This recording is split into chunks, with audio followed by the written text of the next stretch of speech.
In this training, we're going to cover what are brand deals and how do they work, what's the difference between sponsorships and affiliate marketing, how do you get brand deals and more high-paying deals on a regular basis, how much to charge for sponsorships, strategies for negotiating more money and getting better deals, other tips for sponsorships like the do's and don'ts, what to watch out for with spam and scams, and a huge sponsor list of brands I've worked with or I know work with creators. So let's delve in.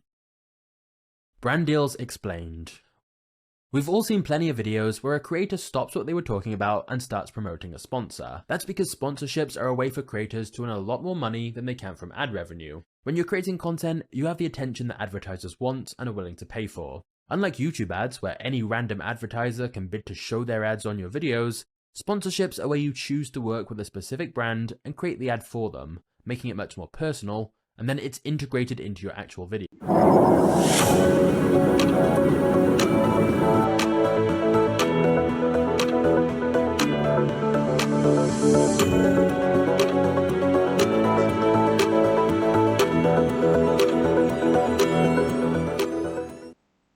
Sponsorships can be very lucrative for creators, and even though you'll typically earn more money the bigger the audience you have, if you can match a niche audience with a niche product, companies will still be very interested in working with you and sponsoring your videos no matter what your channel size. When it's done right, this can be a win-win-win.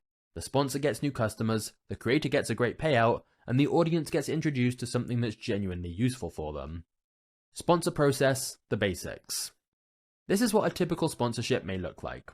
Step 1 is either you reach out to a company and explain why their product or service is a great fit for your audience and they should sponsor your videos, or a sponsor, or an agency on behalf of a sponsor, reaches out to you and says they've seen your videos and are interested in sponsoring one of your videos. Step 2 is you negotiate terms and see if you can reach a deal. You'll discuss things like exactly what the sponsorship will involve. For example, is it just one video, or will it be multiple videos, or even posts on multiple platforms? What will the price be? How long will the ad be and what will it involve? And once you both negotiate terms, you'll hopefully reach an agreement you're both happy with. Step 3 is then to sign a contract to formalize everything you've discussed so far.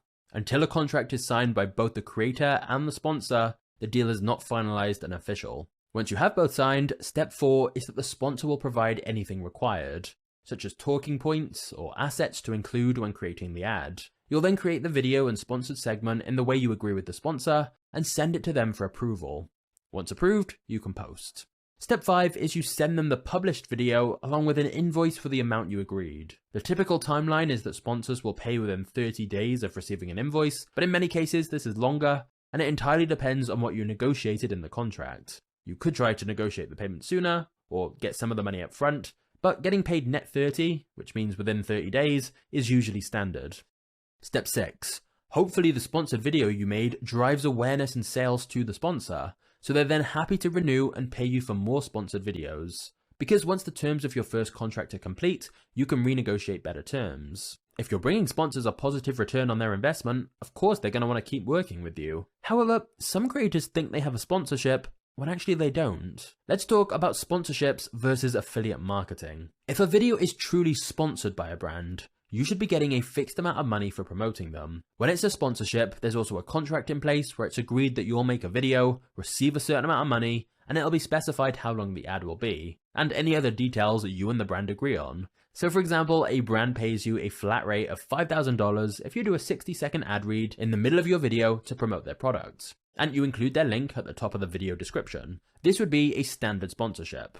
However, there's also affiliate marketing, which is where you promote a product or service for a brand, but instead of receiving a lump sum payment, you receive a commission for every time someone buys the product or service through your link. So the amount you earn is entirely determined by the amount of sales or signups you drive through your link. Whilst this can be a good option sometimes, and could potentially earn you even more than a fixed fee would if there's an amazing fit with your audience, it's not a sponsorship. So be careful, as some brands try to frame affiliate commission deals as sponsorships, when actually what that means is they're taking on absolutely zero risk. You're doing all the work to make the ad, recommend them to your audience, and they're just giving you a percentage of the revenue you generate. If you're not getting paid a guaranteed fixed amount of money by a sponsor, you don't have a video sponsor, you're just doing affiliate marketing. And most of the time, if you're taking time out of your video to promote a company, they should be paying you a guaranteed amount of money. There is also the hybrid model, which can work well as it aligns interests. This is where the brand will pay you a guaranteed flat fee no matter what, but then also commissions on top based on the amount of signups. So for example, it might be a slightly lower fee up front, let's say $3,000 up front, but then an extra $10 for every new paying customer who joins via your link. So this would be a combination of sponsorships and affiliate marketing. Ad types. Sponsorships come in different forms. Some creators do entire dedicated videos around a sponsored product. Like a web hosting company may pay a creator to make a video about making websites and use their service throughout the entire video. Personally, I never do dedicated videos, and in almost all cases, I don't think it's a good idea. I never let sponsors dictate what topics I'm going to make videos about. I want to match sponsors to videos I'm already making. Not only is it much easier this way, because creating dedicated videos around a product is a lot more work and planning, and it makes it much harder to systemize everything, but also dedicated videos often end up feeling like one long ad, which we don't want. We want to make content that reaches the maximum audience possible and is as engaging as possible. And so if the sponsors do ask you for a dedicated video, you can explain to them by how making videos on topics with broader appeal, the video will get more views and thus get more attention for the sponsor, which is ultimately what they want. And so that's why instead I prefer just a small section of the video to be about the sponsor. You make your content as normal, but then have an ad read which is generally between 30 and 90 seconds long. A 60-second ad read is normally the most common. That's long enough to get a good amount of information across to explain the benefits of their product or service, and end with a clear call to action like clicking the link in the description. But it's not too long that it should have a notable impact on retention. Now aside from ad length, there's also different ad positions. Pre-roll, which is the start of the video, mid-roll, which is the middle of the video, so for example you have a break in the middle of the content, or post-roll, which is at the end of the video. I don't like post-roll ads too much, as then it's much more likely a viewer would click away as the main video is over and they've got what they came for. This also means we can't use the end screen rabbit hole technique to get people binge watching our videos. I also hate the idea of pre-roll ads, as you already know by now how important the intro of your video is. We're putting so much thought into the start of the video to hook people, and so starting with an ad that's nothing to do with the video the viewer clicked on is one of the worst ways to start a video. Viewers have likely just seen a YouTube ad before the video plays. They don't want another ad right away at the start of your video. And so mid-roll ads is always what I do, and this is the more standard option with sponsors. And so here's a tip if brands ask for pre-roll or post-roll. Explain this concept to them that I just explained to you. Brands are often thinking that being at the start of the video is better so more people see it. But if you can explain how having a really compelling intro is going to mean more views for the video overall, leading to more people seeing their ads and ultimately buying their product or service, they're more likely to be on board with the idea of mid-roll ads. You always want to position things as being best for the brand's objectives. And I really do think mid-roll integrations are better for everyone. We want to explain why what we're suggesting is best for them, not just for us. It also looks good to sponsors that you're actually considering these things and trying to maximize performance, as a lot of creators don't. Now let's talk about something exciting: how to get more high-paying sponsors. If you're making great content that's getting views, brands will be actively trying to work with you. But make sure you make it easy for them. Have your contact email in the description of all your videos. You can literally write, "For sponsor inquiries, email," and then put your email address. So you make it clear that you're open for sponsorships. Also, have your email on your About page on YouTube, as a lot of brands will look here. However, most people see sponsors as just something that happens to them. Brands reach out and they go from there. But you should absolutely be more proactive about this and reach out to brands yourself. I have got a large amount of sponsors on my channel from contacting companies myself. Especially when I was smaller and brands didn't even know my channel existed. You can't just assume brands know your channel. You often have to make the first move. You have to go out and tell them why your channel is a great fit for their product or service. Okay, so how do you find sponsors? Firstly, look at other creators in your niche. One of the absolute best ways to find suitable sponsors is to go through all the other YouTube channels you know of in your niche and check their videos to see what brands have sponsored them. You can normally see from the first line of the description if it's a sponsored video, as it'll mention a brand's URL. Go through the last 20 videos for every decent sized channel in your niche and create a spreadsheet of sponsors you can reach out to. These are sponsors you know are spending money on sponsoring videos just like yours. And if you run out of channels in your niche, just branch outside of your niche and look generally what brands are sponsoring other YouTube channels. Which brings us to mass YouTube sponsors. There's some sponsors who sponsor a huge amount of channels and aren't in any way niche specific. They're just going for a mass audience as their product or service is suitable for pretty much everyone. You see them everywhere across YouTube regardless of niche, like Skillshare, VPN companies, etc. But you already know a lot of these as you see them so often when you're browsing YouTube. So get into the habit of adding any new sponsors you see to your list of brands to contact. There's also a long list later in this training with loads of them to help you get started. Because if they're sponsoring another YouTube channel, they're actively spending money on YouTube sponsorships, so it's worth making sure they know about your channel. Even if they don't agree a deal right now, you'll at least be on their radar. Another way to get more sponsors is to consider your dream sponsors and logical fits for your channel. Anyone can be a sponsor. Just because you don't see a company sponsoring YouTube videos doesn't mean you can't reach out to them and explain how your audience is a perfect match for their product or service, and see if they'd be open to discussing a sponsorship deal. Make a list of your dream brands you want to work with, as if you genuinely do love their product or service, you can talk about this in your pitch. You also want to think about what products or services align with your content. You can reverse engineer what your audience wants or needs and try to partner with those brands. So for example, for me in the business niche with a lot of aspiring entrepreneurs watching, any product or service that helps them get started in business could be really useful. We want those kind of logical fits where it's a great audience match, as then it's more likely to convert well, meaning the sponsor will want to renew and work with you long term, which also means you'll be able to earn a lot more money. So, if you make a spreadsheet of 20 companies that would be a perfect fit for your audience and reached out to all of them with a summary of why your content would be a great fit to promote their product or service, I'm willing to bet at least one of them will be interested in paying you. Send some emails and get the ball rolling. Just to be real with you though, I would start with brands you know are sponsoring YouTube videos already, as it's generally simpler as they're already set up for that, and they've got budget approved for it. So rather than having to sell them on the whole concept of YouTube sponsorships, you just sell them on your specific channel. And good news, we'll be talking about exactly how to do that in just a minute. Outreach. Once you have a huge list of brands you could work with, you now need to reach out to them. The easiest starting point is just emailing them.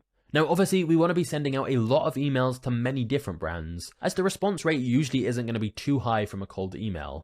The good news is you can reuse a very similar email to every sponsor, but you do need to make sure it doesn't sound like a copy and paste that you haven't changed at all. You need to start with a customizable first line that directly relates to their specific brand and product and service, so it's clear you're targeting them specifically. Be very direct and personal about why it's a great fit. Also, keep the email relatively short and to the point. Nobody wants to read endless paragraphs. And as a good rule of thumb with all emails, frame it as what's in it for them. Don't talk about how great this sponsorship would be for you. Explain why your audience is ideal for them to get conversions and why your audience would love their product or service. LinkedIn and other tools. Using LinkedIn search, you can find the right people at the company to contact. For example, searching for people who work in marketing or even influencer partnerships or sponsorships within the company you're trying to target. You can then connect with that person on LinkedIn, send them a message, or just use LinkedIn to find their email. There's also tools like Lusher, Apollo, ZoomInfo, and RocketReach, which have databases of contacts and can be a really good way to get people's email addresses. Referrals and networking.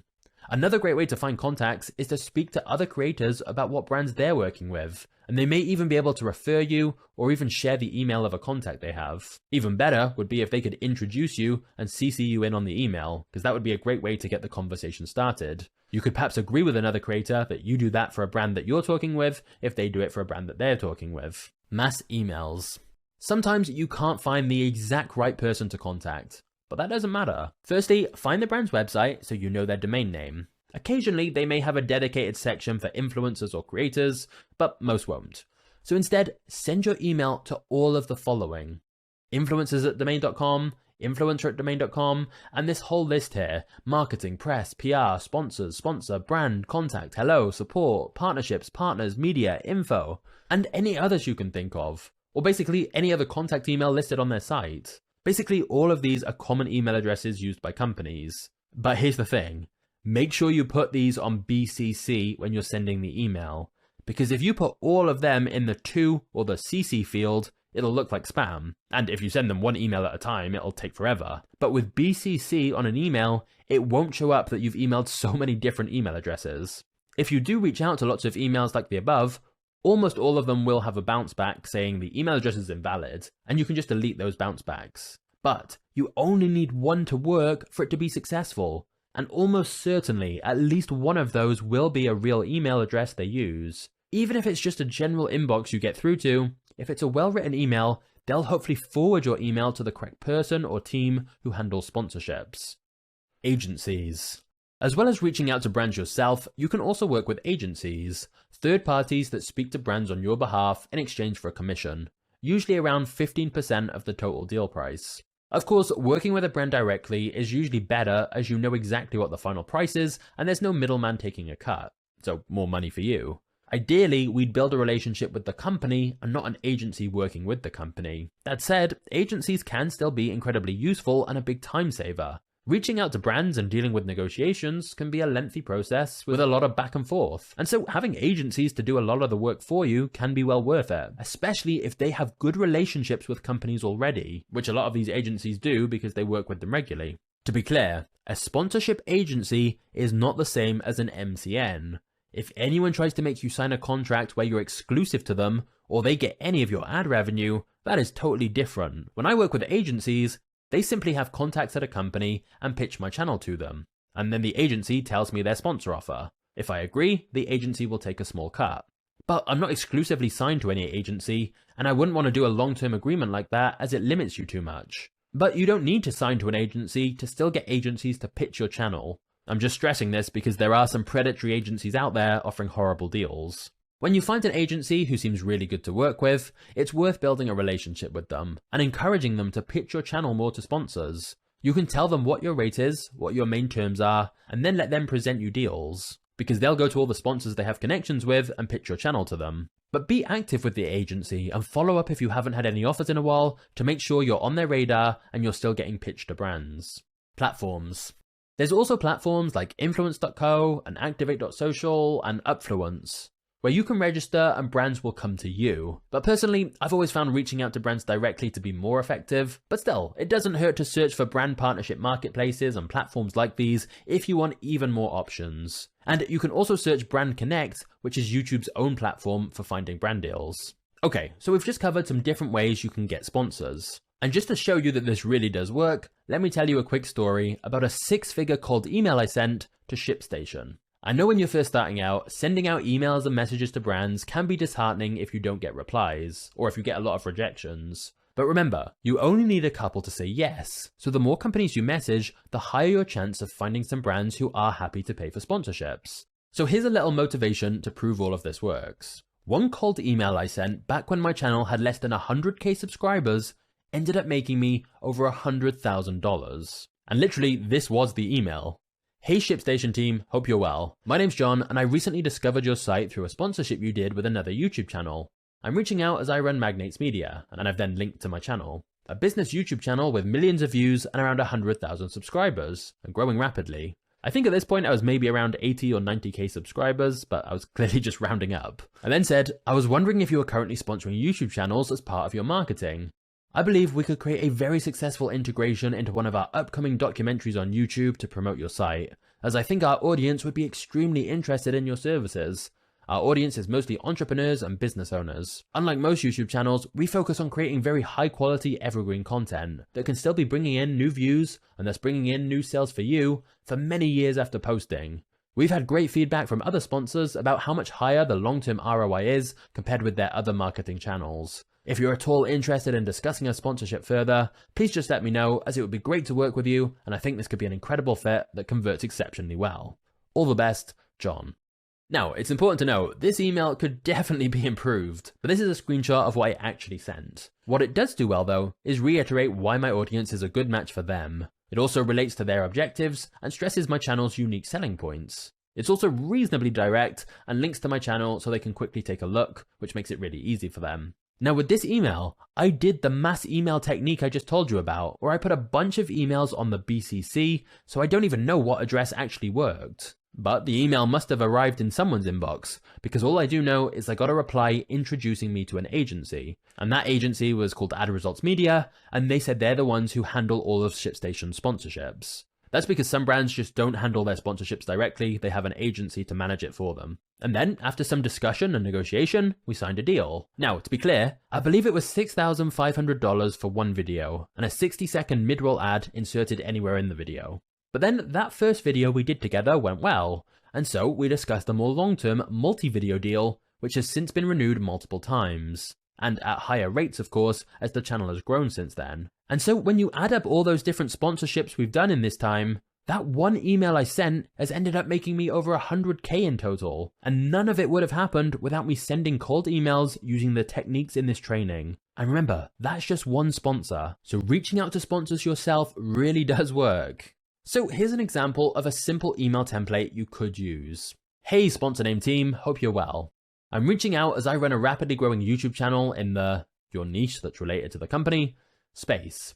And I know my audience would love your product or service as much as I do. Obviously, change that to either product or service. Our channel is, and then you give a unique selling point. So it could be the same as the one I did about the evergreen videos.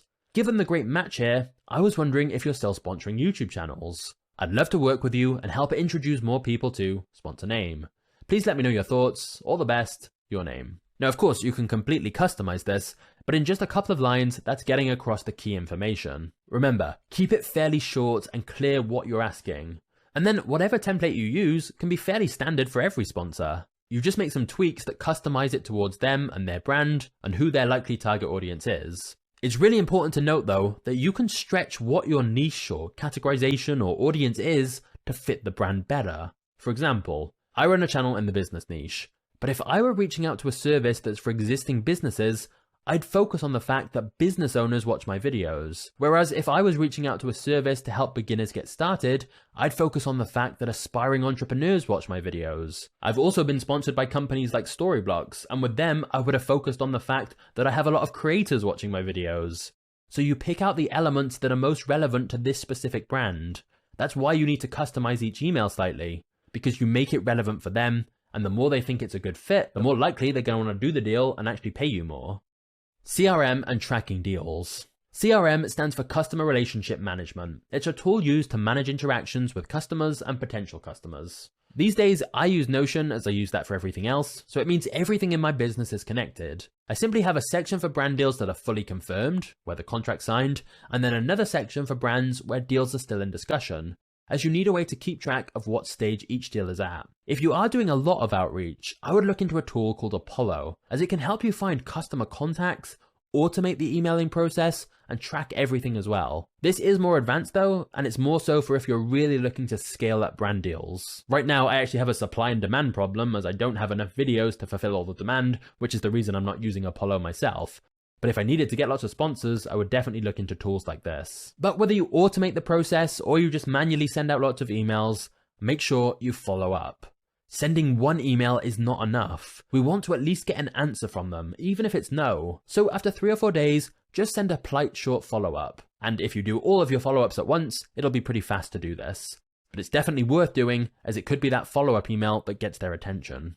Okay, now let's talk about how to price brand deals. You can make considerably more money from brand deals than YouTube ad revenue. It makes sense, advertisers would pay more to have a creator personally recommend a product rather than just an ad before their content. It's almost like if you were watching a TV show and the main character everyone loves stopped the episode for a minute to recommend something. You can imagine how valuable that is to brands. Unfortunately, answering the question of how much should I charge for a brand deal has a lot of different variables and does vary a lot. But this is actually a good thing.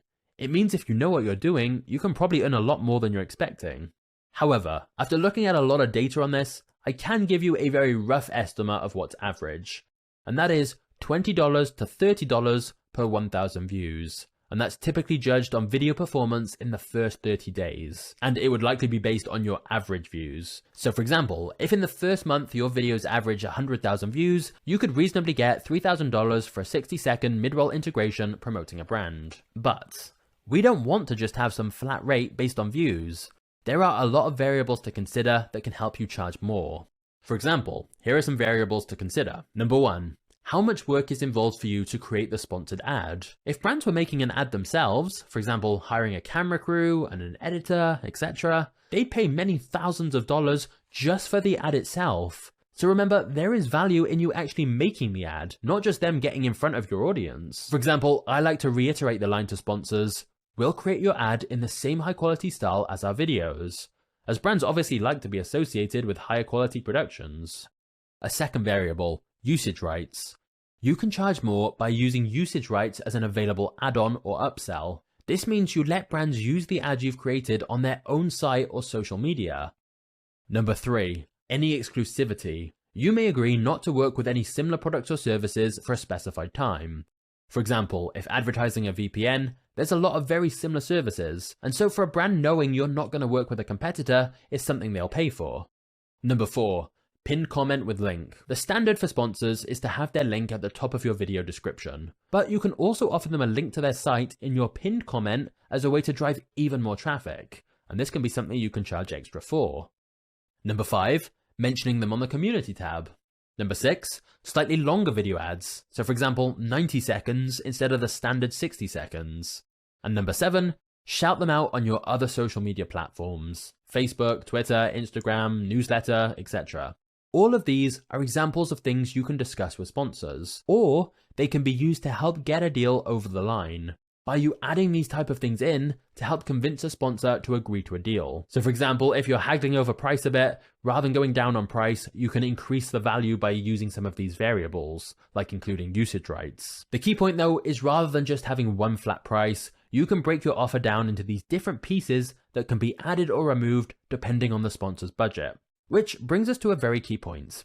Instead of decreasing price, increase value. If you and a brand can't agree on a price, rather than just lowering your price immediately, always try to add things in, like the things we just talked about, to make your offer more valuable. Because if a brand feels the value they're getting exceeds what they're paying, they'll be happy to agree to the deal. So remember, although average views are a very useful way to get a rough estimate of pricing, views definitely aren't everything. Ultimately, brands want conversions and sales, and if you can demonstrate how you can help them do that, you can still get good deals even without a huge amount of views. In fact, having a small but loyal audience who are a great fit for their product or service can actually be way more valuable to a brand than a creator who has a huge audience who aren't very connected to the creator, and thus not influenced by them much, and who aren't a great match for their product or service. So, a small creator could in theory make a lot more than a bigger creator simply by explaining their value to this specific brand. Of course, the exact terms of the deal will come down to how well you negotiate. So let's talk about negotiation. The person who needs the deal least wins the negotiation. This is why it's so important to have lots of sponsor options, by using the methods we've talked about to speak with many different brands. If you're relying on just this one specific brand agreeing a deal, you're going to be more likely to cave into everything they ask and be worried about pushing for more. At the beginning with my channel, I used to have a major scarcity mindset around brand deals. I had this feeling of if I miss out on this deal, I might not get any other deals. So I probably underpriced myself and took on some deals I didn't need to, because in reality, it's the reverse. Your channel is only going to get bigger, and then you'll get bigger and better brand deals. So actually, you can frame it as the brand needs this more than you, as soon you're going to be charging way more. Especially if your audience is a great fit for them and you've communicated well why that is. They are then hopefully going to be the ones not wanting to miss out on working with you, or you working with a competitor of theirs. You can politely mention something like this. So for example, you could say, I'd love to work with you as I think this is such a perfect fit, but please just let me know your thoughts as we do have some other brands interested in this ad spot. That way, you're making it clear you do want to work with them, but slightly putting the pressure on them to make a decision by letting them know you've got options. And of course, that doesn't necessarily mean you actually do have loads of options. It could just mean you've reached out to lots of brands, but still, same principle. However, this concept of who needs the deal least is also the reason it's important to have multiple income streams with your channel so that you genuinely can walk away from a brand deal if the terms aren't right. One of the best things to happen to me was I got to a point where I couldn't keep up with sponsor demand for spaces, so I just decided to raise my prices quite a lot and completely refuse anything lower than that. And although this meant turning a lot of brands down, it meant I kept spaces free for when higher brand deals came along, which they always did. Having a non-negotiable minimum price also allows you to be pretty direct and saves a lot of time. Negotiation 102. Try to get them to say their budget first rather than you stating your prices. Brands often won't do this or will lowball you to begin with, but if they can go first, it's better than you accidentally lowballing yourself by saying your price is 5k when they would have offered 7k. Also remember, the first price is just the starting point. From there, everything is negotiable. Here's another really valuable lesson. Provide different packages. We talked about how there's a lot of different variables to a sponsorship, but this means you can offer sponsors multiple packages.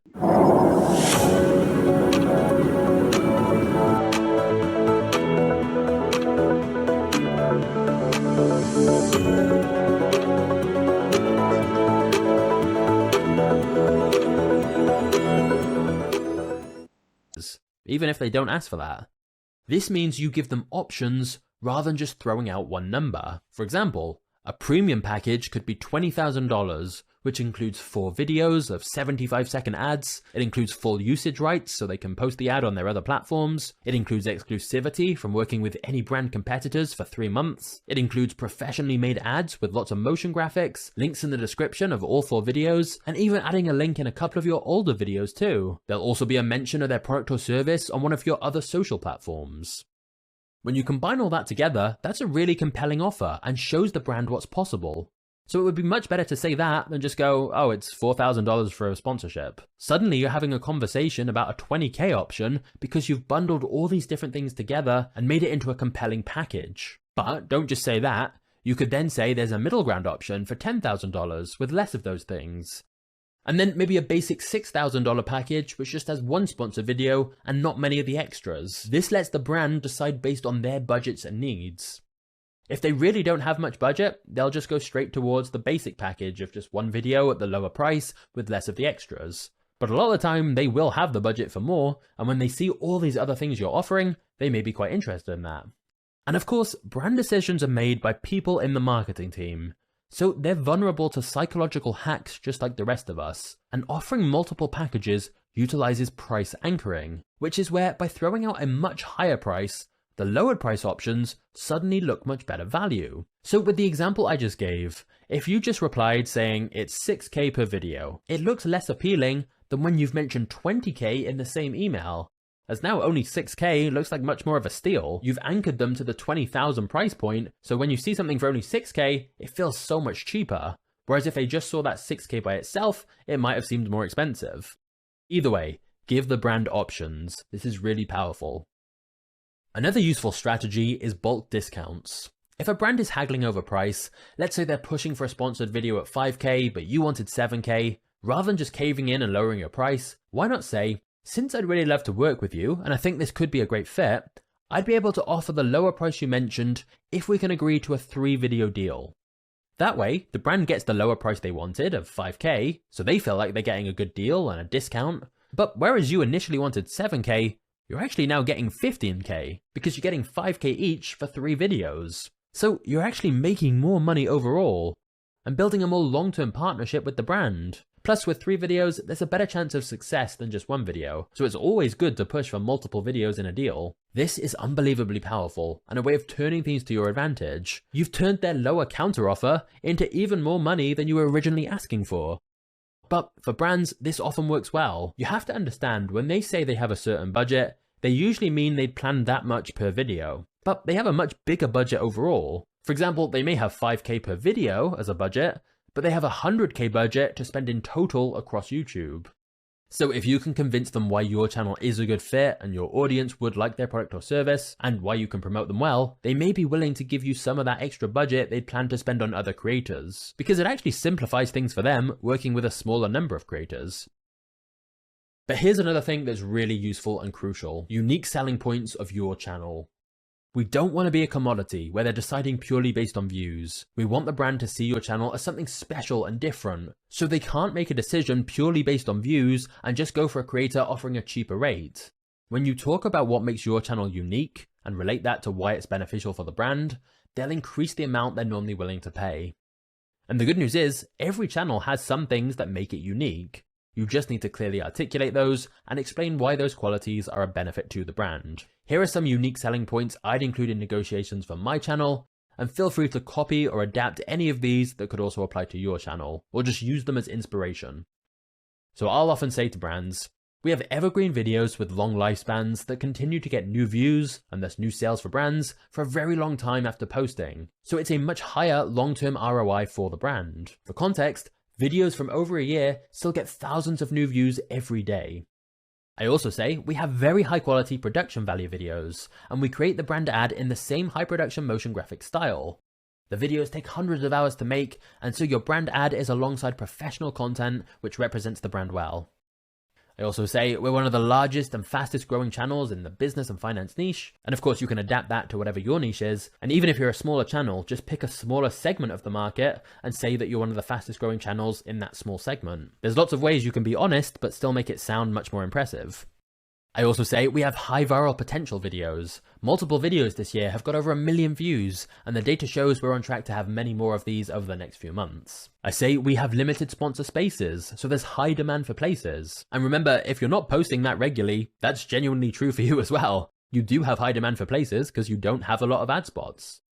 I also tend to give them some impressive statistics. So for example, for our channel, I can say after a few months, most videos get over 400,000 views at least. We also have a very engaged audience with higher than average disposable income because the majority are US based with an interest in business. This is a great line to throw in if you can justify it somehow, like having a high US audience, because of course brands want audiences that have more money.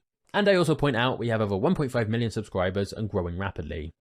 You'll notice I use that phrase quite a lot. I think growing rapidly is just a great way to articulate to a brand that you're on an upward trajectory. And the chances are your channel is. So even if you're quite small, this is a phrase you could use to make your channel sound good. So remember, even a smaller channel always has some unique qualities. You can be a big fish in a small pond. So saying we're one of the fastest growing channels in the X space, because if it's a brand wanting to reach X, that's amazing. And you can make X quite specific if needed. Instead of just fitness, say fitness documentaries, because there aren't that many fitness documentary channels. So you actually probably are one of the fastest growing channels in that space if you've got some momentum. You can also find cool stats as extra selling points. Like with Magnates Media, we found that after 1 year, videos average over 1 million views. And this helps back up the evergreen claims and demonstrate how the sponsored video will continue to get more views for a long time after posting, rather than just fizzling out after a few weeks. But even when your channel is much smaller, you can still find impressive stats to give sponsors. So look in your analytics to see if there's any data you can give them that looks impressive. You can also talk about other sponsors who've renewed with you and use them as a case study. This shows your sponsorships really work well and communicates to the brand, if this other company is renewing, this channel must be driving a lot of sales. Whenever I get a sponsor renew, I'll use that fact when I'm talking to other sponsors, and it really does work well. Now, one great way to show off your unique selling points is to create a professional looking media kit. Whilst this isn't necessary, and in fact I've actually closed most sponsorship deals without having one, I do think it gives brands a very easy way to understand exactly what you offer. Just remember not to put a price on the media kit, as you want to speak to the brand first and understand their budget or requirements, and then negotiate rather than being locked into the exact same price for every deal. Because every deal is going to be slightly different. The media kit also allows you to include your audience demographics, which is something most brands will want to see before sponsoring you, because they want to check your audience profile matches who they're trying to target.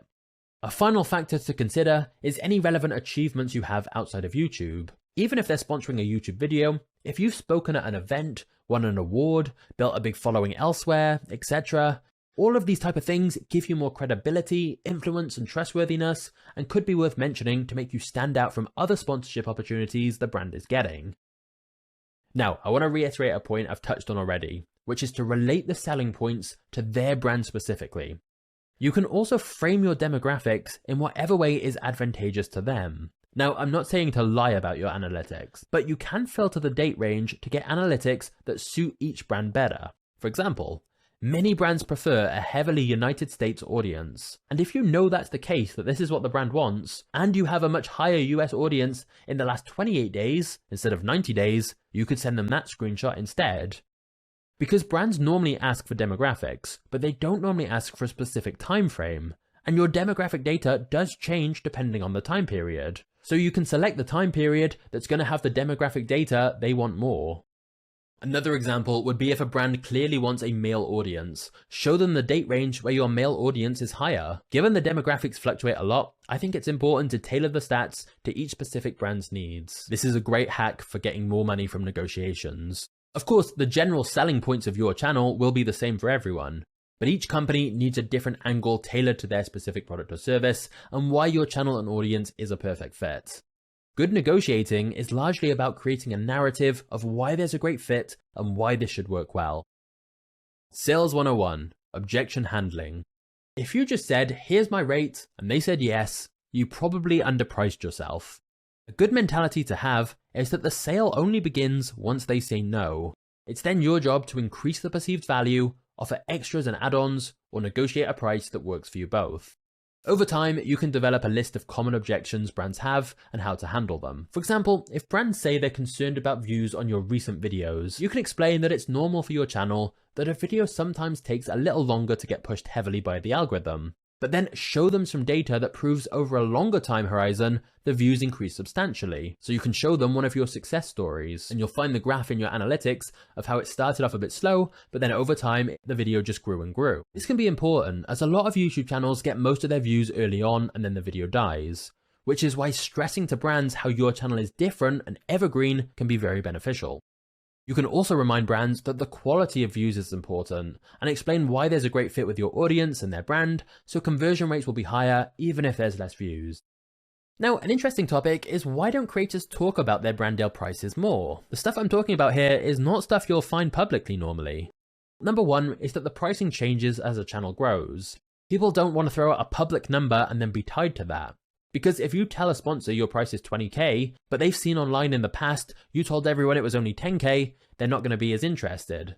They're going to feel ripped off if you're now charging them more. Number two, the pricing is different for every deal as there are a lot of different variables for each deal. Not having a public price gives you more room for negotiation, and also ensures brands don't feel cheated if you're charging one brand more than another, which is perfectly normal given each deal will be different, but still, brands wouldn't like to find out what your price is if it's different for one brand and then different for another brand. The brand who's paying more is not going to be happy. Number three, some creators just aren't sure how to price their sponsorships and don't want to admit it publicly in case they're doing something wrong. Number four, on the flip side, some creators don't want their audience to realize how much money they're making from sponsorships, so that's why they don't talk about it. And number five is NDAs. In some cases, the contract doesn't allow creators to speak publicly about the deal, so they're literally not allowed to share the price as part of the agreement. You have to remember, the sponsor likely doesn't want it to be well known what their rates are that they're willing to pay, as this could be used against them in negotiations by other creators. So those are the reasons that sponsorship information, and especially pricing, is much less readily available in public. Extra pricing considerations. Many sponsorship deals involve a fixed price, no matter what the views. The benefit of this is you're getting a guaranteed amount regardless of how many views or purchases. But the downside is, if a video does great and exceeds expectations or drives a lot of sales, you don't make any additional money. So you have to consider the risk versus reward. For example, some brands may be open to a CPM model, where the more views the video gets, the more they'll pay. For example, I did a video with a $30 CPM, which meant I got $30 for every 1,000 views within a certain period. The standard is 30 days, but I'd always ask for as long as possible to maximize your earning window. So with this example, if my normal rate was 6k, then if a video gets under 200k views, I'd be worse off, but anything above 200k views would be extra profit. So, if you felt really confident in an upcoming video and you were happy to take the risk, you could suggest this kind of pricing model with a higher upside. Brands will also sometimes push for a view guarantee, meaning you have to reach a certain amount of views or else the price is reduced, or you need to do another video as a make good. I don't like these deals at all, as you can never really guarantee views. We can just make an estimate. So if a brand is pushing for this, I'd counter by saying, why don't we use the CPM model so that you pay based on actual views? That way, if the video doesn't get many views, they won't pay much. But it's good for you because if the video does do well, they'll pay a lot more. To be honest, most brands won't do this, as then they could end up paying you way more if the video does do well. So it may encourage them to drop the view guarantee. To be clear though, almost all of my sponsorship deals are just a standard flat rate though, as this makes it much easier for budgeting for videos, both for me and for the sponsor. But it's good to know you do have these other options available, and if your channel's small and the brand offer is low, the CPM model is a way for you to potentially earn a lot more if the video does really well. Of course, if you do go that route, make sure you have a banger video lined up that you think has a lot of potential. Tips and strategies. At this point, I've worked on a huge amount of sponsored deals with all different types of sponsors and ads. So here's some useful extra things that I found for you to consider. Number one, I like to have a minimum price I won't go under, as otherwise it can be tempting to go too low in an effort to get a deal done, which then means when a better offer later comes along, you've already sold your sponsor spaces at too low of a price. If a brand's offer is below what you're looking for, it doesn't mean you're saying no forever, and you can circle back later when perhaps their budgets have changed. And worst case scenario, if your video is fully ready to post and you didn't manage to find a better deal, you can always just go back to the brand and say, good news, a spot just opened up, and given that I really want to work with you, I'd be happy to give you the discount you asked for. If you do that, there's a high chance they'll still agree to the deal. Number two, we can try to match sponsors to the most relevant video for them, and potentially even give them a choice of upcoming topics, but sponsors should never dictate the content. For example, they can't request, do a video about X. Number three, It's worth being open to working with brands in almost any niche, as long as it seems like a genuinely good product or service. However, it's worth being aware of high-risk brands like crypto, gambling, or adult product or services that might be unsuitable for YouTube. Number 4. Real talk, a big deal to me is how much hassle brands are to work with. Some sponsors make the process really fast and efficient. Other sponsors ask for lots of changes, they're slow to respond, they have too many requirements. I'd rather make slightly less money if I have complete flexibility and freedom over the ad, the content, the post date, etc. So deciding which brands to work with shouldn't just be about who pays more. Consider the work involved as well. If you work with a brand and they're a lot of hassle, it might be worth taking a slightly lower offer from someone else if they're a real pleasure to work with, because just think of the amount of time you'll save. Number 5. The more you can make the ad feel less like an ad, the better. Make it more fun and creative and engaging. Treat it like part of the video. So still use cool effects and storytelling where you can. It'll not only help retention, but also conversions.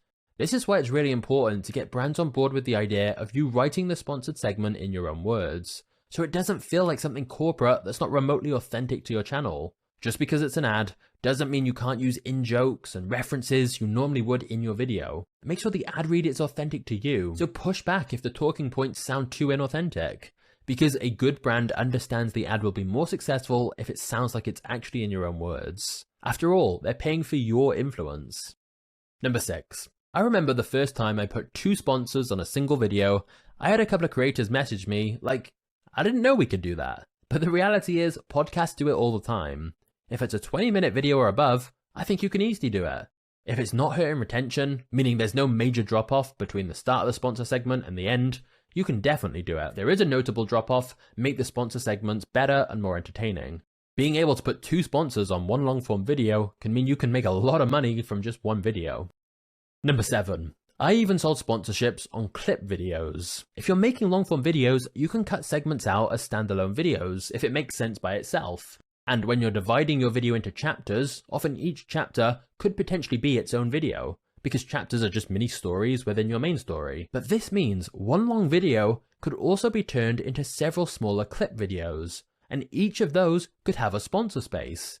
More sponsor spaces available equals you'll make more money. And so I literally did this. I cut out a chapter from one of my long form videos, posted it as a standalone video, and put a sponsor on it. Number 8, and this is an important one. Think of your credibility and reputation as your health bar. It's much harder to build it back up if you destroy it. So if you're playing the long game with YouTube, avoid sponsors who could damage your brand and reputation. When you work with a sponsor, you're sharing your brand with them and associating yourself with them. It's never worth ruining your reputation for a quick payday, as once that credibility is gone, people are unlikely to trust you. There were lots of offers coming through with big paychecks to promote some random NFT projects, but they all look like low effort projects or outright pump and dumps, so I'm very glad I completely stayed away. It would have been a lot of money in the short term, but completely hurt the brand in the long term. Number 9, an important mindset. Promoting genuine products and services is not selling out. Sponsors are a key revenue stream for YouTube channels, almost all creators do it, and as long as you're not lying in your ad read or shilling some scam, you're good, and absolutely shouldn't worry about doing it. You'll always get the odd comment who complains, but that's a very tiny vocal minority, and it's certainly not worth missing out on this huge revenue stream because of that. So promote sponsors you genuinely like and that your audience will like, and it's win-win for everyone. Number 10. It's easier to work with a smaller number of brands regularly than loads of different brands. It took me a while to realize this, but it makes everything much more efficient if you're not constantly having to deal with new outreach, negotiations, contracts, etc. So try to build a relationship with the brands you'd most like to work with long term. This was a mistake I made early on, where I just tried to work with loads of different brands, rather than focusing on a smaller number of really great partnerships. So it's always good to push for a multi-video deal with the same brand. This also tends to work better with your audience. When they're seeing you promote the same brand regularly, it's more likely they'll convert than if you're promoting a different sponsor every week. And this is something you should remind brands to get them to book more sponsored videos with you. For example, you could say to brands that the data shows that working with the same channel repeatedly leads to higher conversions. The good news is, brands also quite like working on multiple videos because it's easier for them to manage. It keeps it simple for everyone, so it's worth giving a discount if it means you can get a bulk deal where they're booking multiple different sponsor spaces with you. Rather than just sell one ad on one video, try and sell multiple videos. Number 11. If you are working on multiple videos for the same brand, You can ask to reuse the same ad multiple times, as that way you only have to make one ad for multiple sponsored videos. On the flip side, if you are doing a different ad for each video, you can potentially charge more for that, as it involves more work and time.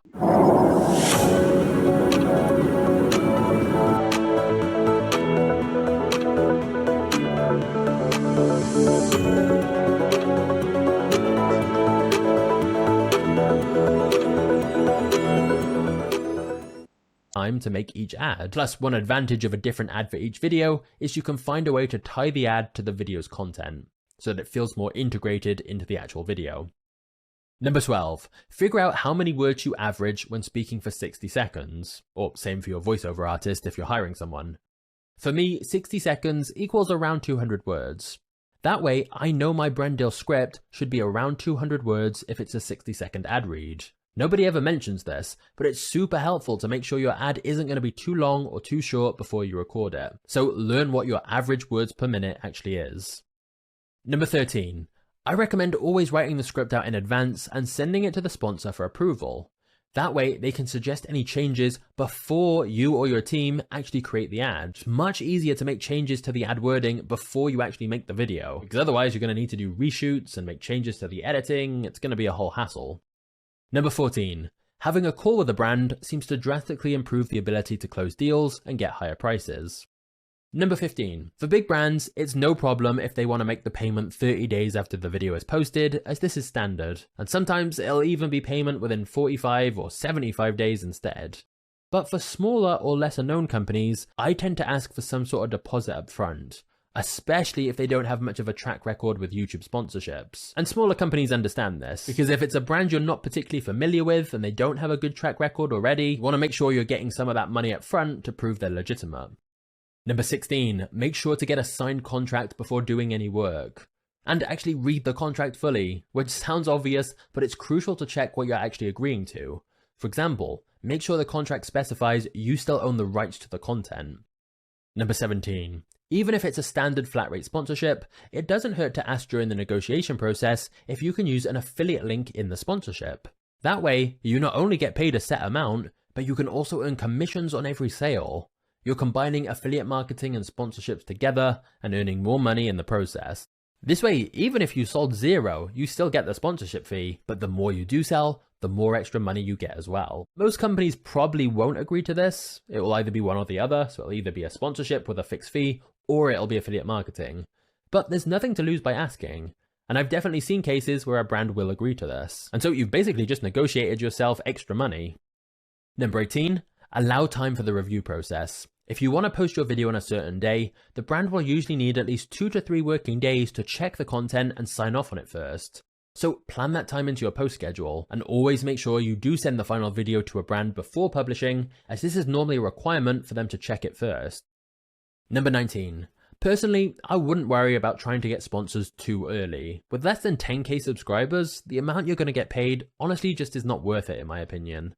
Realistically, until you're getting over 20,000 views per video, the time it takes to do cold outreach could probably be better spent on simply making better videos. It's your choice, of course, and if you do have some unique selling points of why a brand may pay more for your channel, even at a smaller size, maybe it is worth it. And it's definitely worth still responding to incoming brand deal emails. But remember, with YouTube, it's all about using our time most effectively, and when you don't have much attention or influence or views, the bigger priority is getting more of that before trying to monetize what you already have.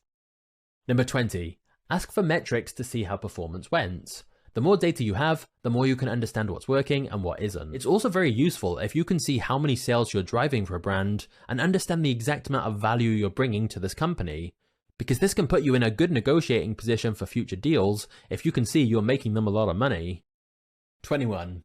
After a sponsorship deal is complete, start talking to them about a new deal. Many creators just end things there rather than pushing to maintain the relationship. If the brand doesn't want to do more videos together yet, put in your calendar or CRM to circle back to them later. If they say the performance wasn't good enough on the video to renew, then remind them the performance will likely improve over time if it's an evergreen video. I've had this where the brand didn't renew immediately, But a few months later, the video had picked up and they were then happy to do more sponsored videos together. So make sure to follow back up with brands you've worked with. Remember, most people don't understand how to make great evergreen videos, so brands don't always monitor the long-term performance of ad campaigns as much. But after this course, you will know how to make great evergreen videos, and it really is a superpower. So if you can check back in with a brand months later and they see your video is still generating signups for them, they're more likely to consider a new deal. Number 22, walk away if it's not the right deal.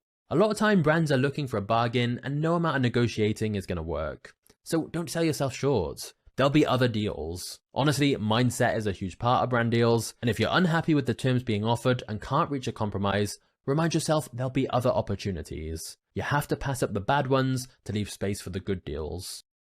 Number 23, speak to other creators about who they're working with and how the experience was and how much they're charging for their brand deals. It can help both of you to see if you're undercharging. Although remember, every brand deal and channel is different, so it's never a direct comparison, but it's still useful to get an indicator and understand what others are charging. Number 24, I have my own custom domain I use to shorten links. So for example, rather than using my Epidemic Sound referral link, I use magnates.media/music, and then using short.io, I can redirect my custom link to the brand's link. This allows me to check the stats better, because I can see how many clicks the link has got, where they're from, the country they're from, etc. Plus, not just that, it can be an extra layer of endorsement for the product or service if you're using your own domain as the link, which may help drive more conversions. You need to check with the brand if they're happy with this, but most of them are, and it can be very powerful. Number 25, brands have different goals.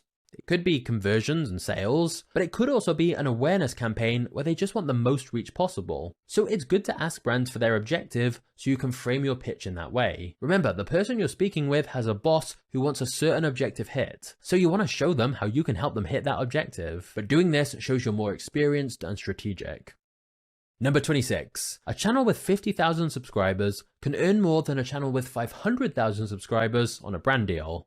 It's all about getting the right fit and the right negotiation. The influence you have is key. If the audience isn't going to click or buy or listen to what it is you're promoting, the subscriber count is irrelevant. 27. There are creators earning 6-figure deals from one video. Literally a basic 60-second ad read. There is huge potential with brand sponsorships. Number 28. Obviously, it's always better to start negotiations higher than the price you actually would settle for, so there's room to negotiate downwards and the brand to feel like they've got a deal. You can also say something like, since I really like your brand, I'd be happy to go lower on this occasion in an effort to demonstrate how well this partnership can work. I find saying something like that, it makes it sound like you don't normally reduce your price, but for them you're willing to. Likewise, I wouldn't ever recommend just accepting their first offer. You may as well ask for more money, because the worst they can say is no. And then they feel like they've got a good deal if you meet them at the original price they asked for. But a lot of the time, they will be able to go higher than their first offer. Normally, meeting in the middle on price seems fair for both parties, which is why starting higher is normally wise. For example, if you're trying to get 7.5k, initially you should say 10k, because then if they throw out 5k, you can meet in the middle at 7.5k, which is what you actually wanted all along. Number 29. Most brands consider average views per video as the key metric when making an initial offer. If you do have a couple of videos that are lowering the average for your channel, you can explain why that happened and how you can avoid that going forwards. For example, you might say, this video we were trying something more experimental, but the video you'll be sponsoring will be much more like this other video we did, which got much higher views. Remember, we want to reduce the perceived risk to brands as much as possible, but as long as you can explain your underperforming videos, it shouldn't be a problem. Number 30. When you have other brand deals booked in, you should tell sponsors this and let them know you do have a waiting list. That way it shows your sponsor spaces are in demand and encourages them to not delay in booking. And I'm not saying to exaggerate, but if you have 3 videos going out next month and 2 sponsors already booked, you should absolutely tell them you only have 1 space left next month. And number 31, a lot of factors affect sponsor budgets. They can change throughout the year, so follow back up at a later point even if they can't afford your rates right now. Okay, hopefully you're still with me here. I know this has been a lot, but we should talk about spam and scams. As your channel grows, you will inevitably get a lot of fake sponsor emails. Many of these are hilariously bad and immediately obvious that it doesn't sound like a real company at all. Here is an email that I received. Dear YouTuber, how are you? We have a proposal to you. Listen. Proposal for mutually beneficial cooperation between YouTube and Black Desert Online. Black Desert is an MMORPG that combines elements of several genres.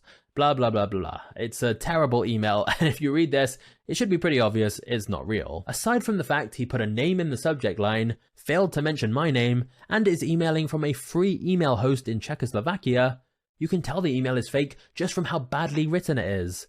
Broken English and spelling mistakes are always a red flag. Now, here's another one I received where you can see they sent me a link. And some new creators just blindly click these links out of curiosity or because they get excited by a deal. But if a cold sponsor is ever sending you a link, it is extremely likely it's a virus. This is the most common way creators get their accounts hacked, by clicking links in emails. So always be extremely careful, as unfortunately a lot of phishing scams are more sophisticated than this. The obvious starting point is to look at the from email address, and whether it's from a domain name the company actually owns. You can Google this to check, as sometimes they own multiple domains. So in this case here, it's clearly not an official Starbucks domain, but that alone isn't enough. Scammers can spoof email addresses. So always be extra cautious. It's better to be overly suspicious. And normally your gut instinct is right if something feels off. It's not normal for brands to be sending you files to download, especially zip files, before you've gone through the negotiation process and agreed a deal.